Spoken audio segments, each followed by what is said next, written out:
Meeting come to order. Welcome to the, what date is it today? April 23rd.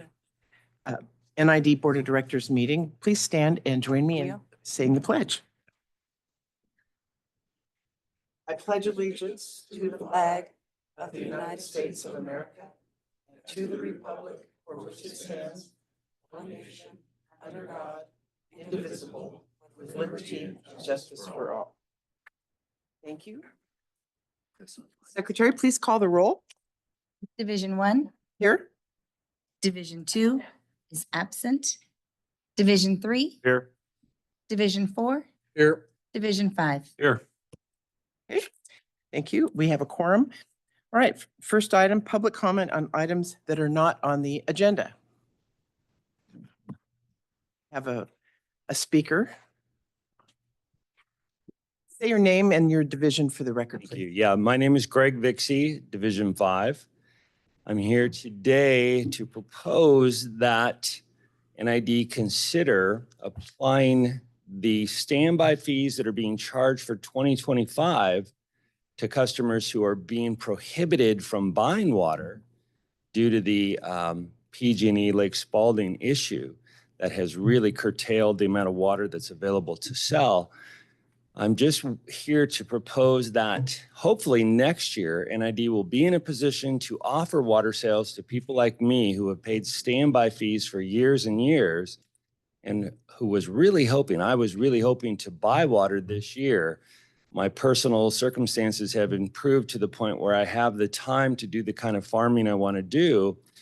I called NID back in, I think, March, and was informed that I would not be able to buy water. So that was disappointing news to get, but I understood. Again, it's out of NID's control.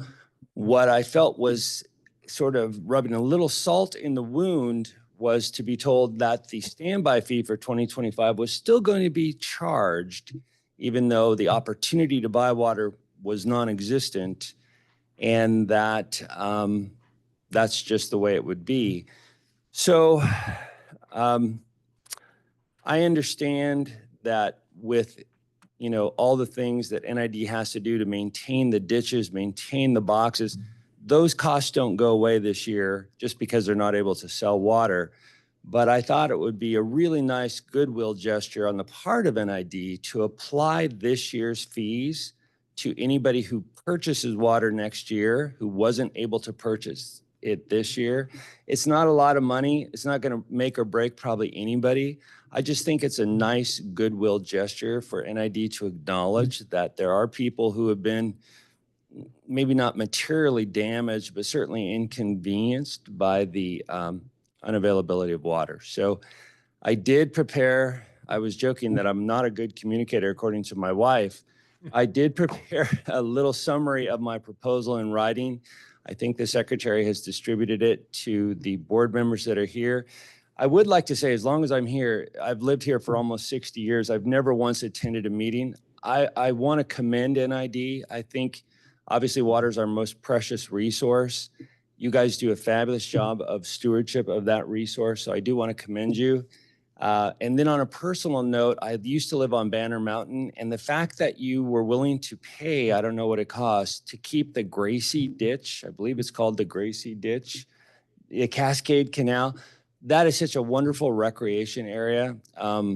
It's worth it to me. If you tell me my standby fees go to help keep that open, then I'll just walk away. but it really is nice. I think that's a wonderful resource for the community that I personally enjoy. But again, I just felt like it seemed a little unfair to me to be charged a standby fee, which again, I paid for about 20 years. And I'm finally ready now to use the water. And I'm just told, sorry, it's not available. Pay your fee anyway. So with that, I'll sit back down unless somebody has a question for me specifically. Thank you for your comment, Dr. Vixie. If public comment for items not on the agenda, the board is not allowed to comment or engage. I understand. You've been heard, and thank you for your comment. Okay, thank you. And President Heck, I'm more than happy to look into it. And I'll Okay, report back great. to the board. Thank you very much. Great, thank you. Okay, anyone else? Oh, hello there. I'm here. Don Conan, I'm District 2. And like many people, I'm getting tired of being ripped off by PG&E. Especially with this ongoing power plant situation at Spalding. They just keep moving the date farther and farther away. And it's not that NID doesn't have the water to sell to customers, but they can't get it to their ditches because of Spalding. Now, PG&E just got, well, in the Biden administration gave them a $15 billion loan guarantee to harden infrastructure and improve infrastructure. It's not that they don't have the money to do the work up there. It just seems to be dragging on forever. It's like they, don't particularly see it as a concern to them. They also made $2.25 billion last year. So they're not hurting for money. They could get that project done if they wanted to. And people like the previous speaker are being damaged by these people. And, there comes a point where there should be some legal action taken against PG&E, even if that just helps force them to finish this project up there. The other thing is, I don't know if you've noticed on your electric bill, there's a provision on the electric bill called wildfire fund. What the wildfire fund is you and I are paying the insurance for PG&E, Southern California Edison, and San Diego Light and Power. Mine's, the fee is like $351, but when you multiply that by all the customers, it's a tremendous amount of money. The legislature passed that. I believe it was Bill AB 1315. The reason the legislature passed that bill, one of the reasons is when that fund reaches a plateau of so high, whatever money is collected then goes in the general fund for the state. So we're being ripped off by PG&E on every angle you can find. We pay the highest rate for electricity in the lower 48. And with the hydropower we have, there is no reason that we're paying that much. So I would like to see the boards take some kind of a legal action against PG&E, and maybe that would facilitate getting the power plant finished, and so we could actually have access to our water. Thank you. Thank you for your comments. Again, so moving on, we'll go to the consent agenda. If there's no one else that I wanted move to, Hold on 1 second, please. you got I it. just wanted to make sure that there's no one out in the virtual world that wanted to make a comment on any item that is not on the agenda. Okay, seeing none, we'll consider a motion for the move consent agenda. to accept the consent agenda. Okay, we have a motion and a second for the consent agenda approval. Anybody have any questions, comments? Seeing none, please call the roll. Division 5, Yes. Division 4, Yes. Division 3, Aye. Division 1. Yes. Thank you very much. Okay, this is going to be a short meeting today, everybody. All right, moving on to general orders. Maybe. Item 4A, the collection agreement, financial plan. I imagine this would be you, Jen, or you, Greg? Monica, Monica, oh, okay. I'm Go here. ahead. Take it away. Good morning, board, staff, and members of the public. Monica Reyes, Director of Recreation. We're here to talk about the Forest Service. As you recall, or maybe you don't recall, but this item was originally scheduled to come to the board February 12th on the board agenda, and it was pulled due to the government cuts to the Forest Service workforce and the uncertainty of the U.S. Forest Service's ability to run the upper division. Since then, they've been able to hire back some staff, so that's nice, and they've kind of reworked their campground staffing operations, so they feel confident that they'll be able to have a season this season. They plan to open on July 4th and stay open until mid-September, early October. A lot of that's dependent upon the springs going dry, because that happens every year when we don't have many treated water. Originally, in their February request, they had requested for $350,000. I worked with them, and obviously due to their staffing, we cut that down to 250,000. And last year it was 399,000. So we have, even going from last year to the original request, they did make a cut. And so we're just hoping that you would like to approve this for them so they can maintain and operate their campgrounds. Okay, thank you. You're welcome. Do we have a map of these? Yes, we do. I thought maybe I had requested a map so that, because I don't know about all of you, but some of these campgrounds I've never heard about. So thank you, Greg, for getting a map together. Yeah. Monica, thank you, Monica. Well, I made the request to Greg, so thank you. Gosh, can we enlarge that? Yeah, exactly.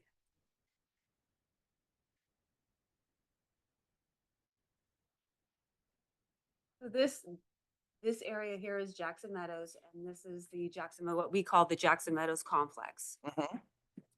So the Forest Service has several campgrounds here, and their lands are in the green. Our lands and campgrounds are in the lighter blue. It's hard to tell because the coloring, but I mean, you can certainly see all the light green there. Mhm. So Forest Service has East Meadows, Pass Creek Overflow Campground, Pass Creek Campground, Wood Camp, Fur Top, and Finley. And Wood Camp and Fur Top and Finley are on the other side of the lake down at the bottom.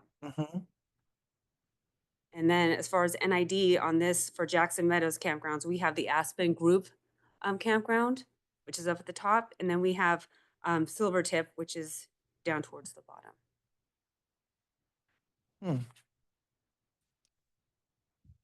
And then if we go to the next map.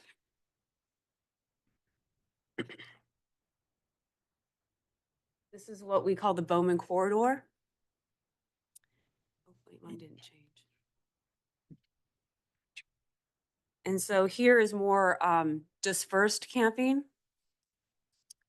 NID owns the Bowman Campground, which is not a developed campground. It's more of a dispersed. We don't have a camp post out there. And then the rest of it is just basically dispersed. You pull off, find a campsite, and camp. So the Forest Service, all their properties are in the green, and then NIDs are in the darker blue.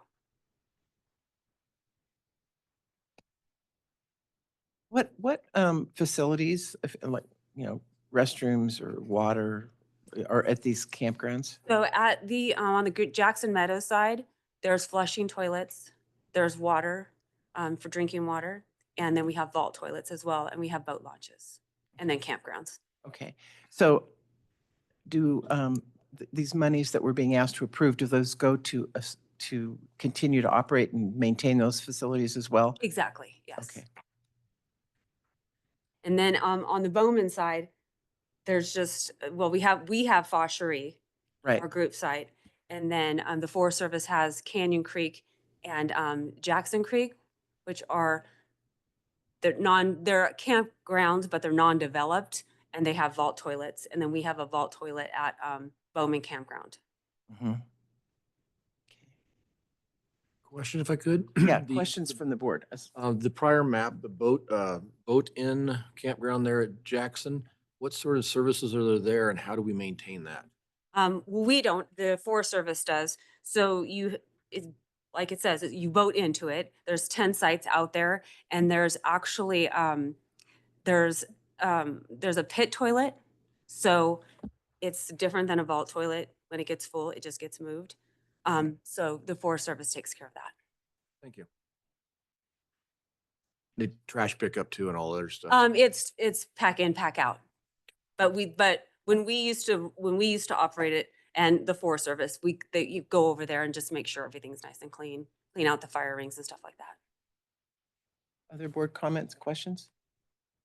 I have a question. please. So the initial 2 years ago, you said it was 390,000, is that correct? 99,000, yes. 399. So it's almost $150,000 difference. And they're proposing the same level of service. Not necessarily, because they're not opening on time. Normally, like. Okay, we're- so it's just shortening the season. Exactly. So Okay. we're like NID, we're gonna try to open by Memorial Day weekend. Well, in that 390 included the purchase of some Yeah, they had to, driving golf yeah, cart or golf carts. okay. kind of So, vehicles. Yeah, Yeah. and they got like little storage sheds and stuff like that. It was one-time So expense. there's a shortened season, but the same level of service will be provided in this contract. Yeah, I mean, it is their own campground. We're not responsible for it. We don't take reservations for it. So theoretically, the level of service they provide is the level. Minimal. Yeah. And what about liability for We have fire zero and liability. otherwise? Yeah. Beat me to it. Yeah. And that's why if the board recalls. Oh, we yeah. Entered into this type of arrangement before those campgrounds were operated under concessionaire agreement by NID. And there was some significant risk and liability concerns associated with wildfire. Mm-hmm. And so that's why we transitioned to this type of agreement. Got it. That's what I recall. Yeah. Thank you. Just a off the wall question, but what would happen if we said no? What would the Forest Service do? We don't know. They'd either shut it down or Yeah. fund it themselves. I would anticipate they probably shut it down, which is a little bit problematic because it does tend to turn into the Wild West out there. So it's nice Exactly. to have eyeballs on the area, specifically due to our shared fire concern. Mm-hmm. Rich, any Yeah, comment, question? As the board known, I voted no on this year after year. I want to thank Monica for taking the time last Friday. And then I probably need to look at this at a bigger picture because the interconnectivity or the interworking between the Forest Service, they take a lot of pressure off of Monica and her crew. It also went back to the Sierra Nevada Conservancy Project 1668, where we're working with them and the Tahoe National Forest. And we're specifically on these campsites that Monica has up there, or most of them, and how making them more fire resiliency, protected. Yeah, so I'm inclined to support this year.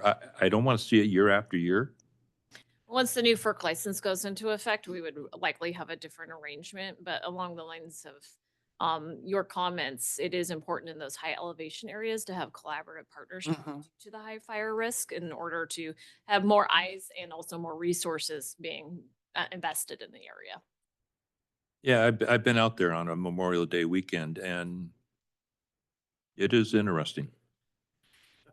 Yeah, the more eyes on the situation, the more, Well, and it's also public health and safety, Mhm. if we're passing a bathroom that, is not ours, Jackson Creek, and it's not ours, it's Forest Service, we'll stop to make sure it's clean and to make sure that they have TP. And they do the same for us. So it's not like, we do have each other's back out there and it's nice. and it's our watershed, Mhm, and it our is. drinking water. Yes, right. Will the Forest Service help with monitoring of boat access for the Golden Mussel also? This year, due to the closures in the lower division, we're also going to be installing gates in the upper division to close those down as well until we get a better advice or guidance issued by CDFW related to the prevalence of golden mussels in upper elevation areas. So did you say we're blocking off Yeah, because the Jackson Meadows and Bowman? to motorized boats. Motorist boats. So we're going to, once the snow melts, we'll install gates, block them off, and then hopefully over the next year, we get some more substantial guidance from CDFW. Because all of our good work down at Rollins Scott's Flat would be for naught if we were to introduce mussels up in the upper. Right. And what is the fine for someone who's caught violating? There is no fine established right now. When can we establish one, or can we? I'm not sure. We will investigate and report back. Because I'd like it to be relatively severe. Mm-hmm. We'll have to look into that. Further questions? One from me. I mean, if we're spending $250,000, I want to get some of it back.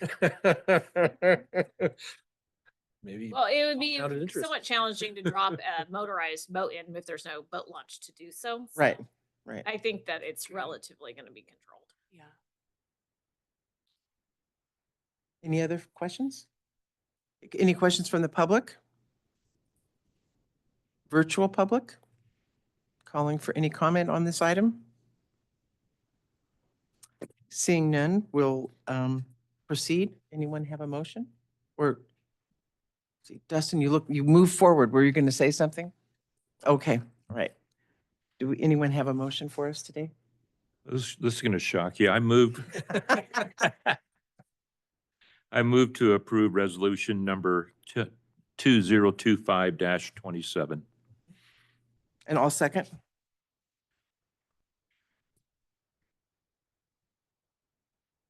Call the roll, please. Yes. Yes. Aye. Yes. Thank you. Okay. That moves us to general manager's report. I have nothing super notable to report, except for I did want to report on the status of the new rate study. We are still in progress. We've seen a initial draft model from the consultant. We requested several changes to it to better reflect how our financials flow through the internal services funds. So we're kind of looking at the June time period to start workshopping and having some stakeholder meetings. So we'll keep the board apprised of how the progress is going. Those models can be a little complex, and specifically considering we've changed the structure of our finances once we open those internal services funds. Right. And so we wanted to make sure all the funding is flowing through the model properly. Are you using part of the cost of service study that was done prior? Not necessarily. I was looking at that last night, and I think that's a good move not to use it. Yeah, there was the cost of service study that was done was looking at the potential for doing a zone rates, Right. and we are moving forward with the postage stamp type rate. We have too many different type of attributes, specifically physical and from topography, to have an adequate zone system that we could actually administer, because it would be extremely complex. So from that perspective, we're not really relying on it. Great. So for the public, they can expect the public hearings and the public process to begin June of this year, It'd be summertime. summertime, Yeah. for those rate discussions. So there may not be a rate increase for treated water in 2025? No, there likely would be. Rate increase for treated water can go in immediately. The timing comes into consideration for raw water due to the billing twice Right. per year. Okay. But it's all under the board's direction. The board determined to delay the treated water rate increase as well. And that's the board's prerogative. But we'll make a recommendation. Okay. Thank you. And any update on our friends from PG&E? It sounds like they're on schedule. We have not heard anything otherwise, so we will keep the board apprised of any information we hear. And I have not heard back whether they have inspected the tower yet. I don't believe that they have Divers are on site, but gotten in. Yeah, so divers are on site this week, but we haven't heard anything back. Water's too cold? They can dive. They can dive in pretty cold water. They might be too cold. yeah, we should be due for another breakage up there, right? I know. We've gone like, what, a month or Yeah, two? It's been at least 4 weeks. I know, I right? think you might have just jinxed us. Yeah. Oh. Any conversations about raising Fordyce or Spalding?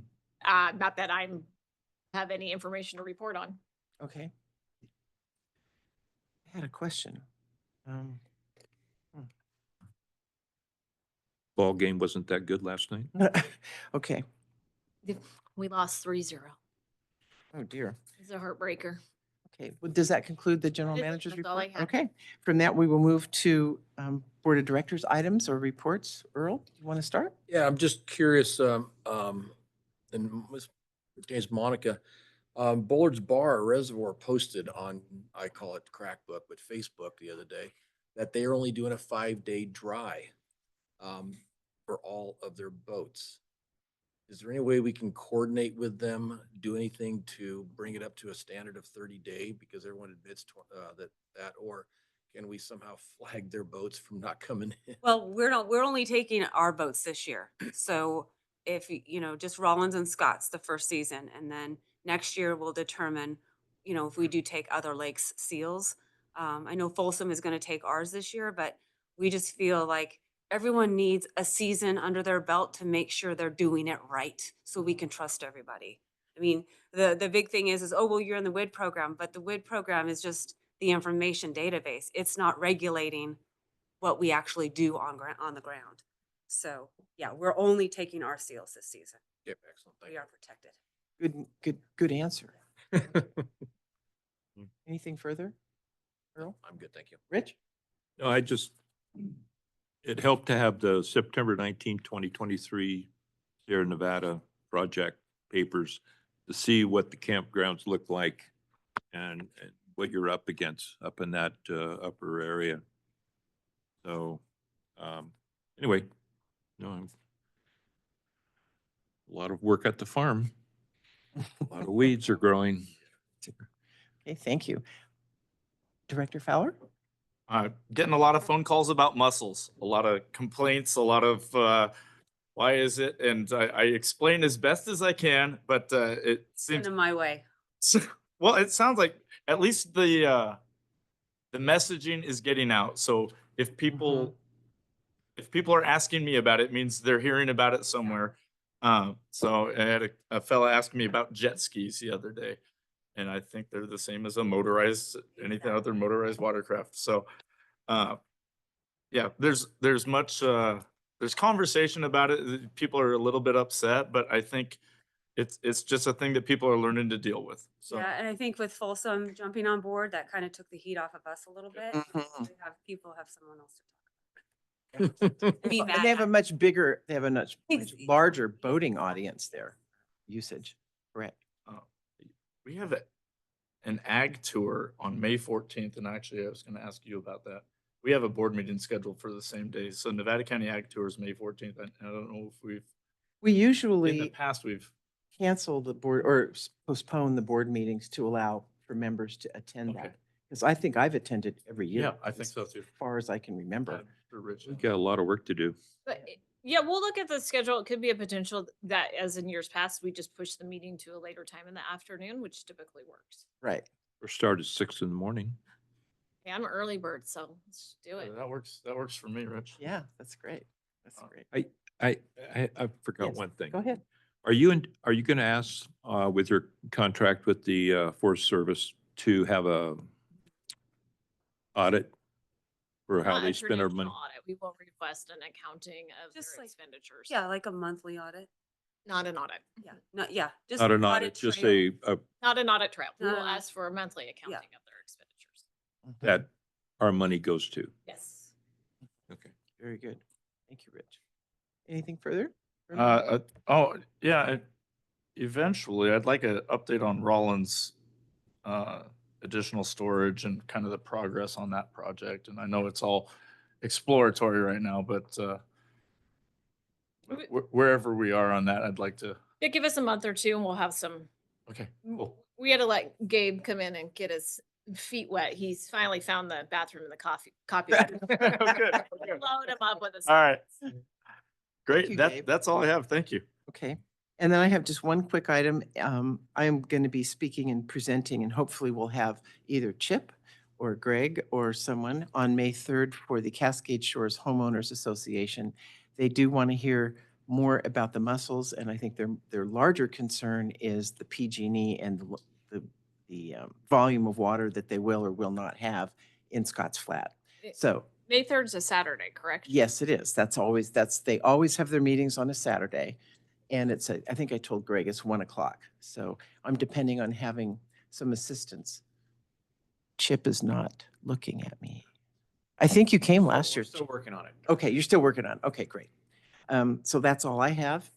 With that, anything else from anyone here? Okay, that being said, we will adjourn. Thank you.